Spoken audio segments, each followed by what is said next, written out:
श्रीलक्ष्मी श्रीमहालक्ष्मी क्षीरसागरकन्यका उत्तिष्ठ हरिसम्प्रीते भक्तानां भाग्यदायिनी।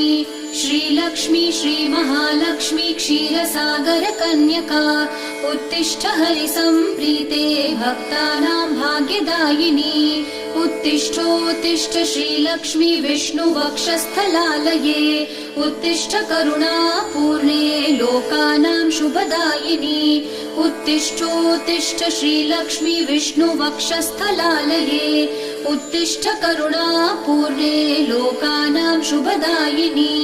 श्रीपद्ममध्यवसिते वरपद्मनेत्रे श्रीपद्महस्तचिरपूजितपद्मपादे श्रीपद्मजातजननी शुभपद्मवक्त्रे श्रीलक्ष्मी भक्तवरदे तव सुप्रभातम्।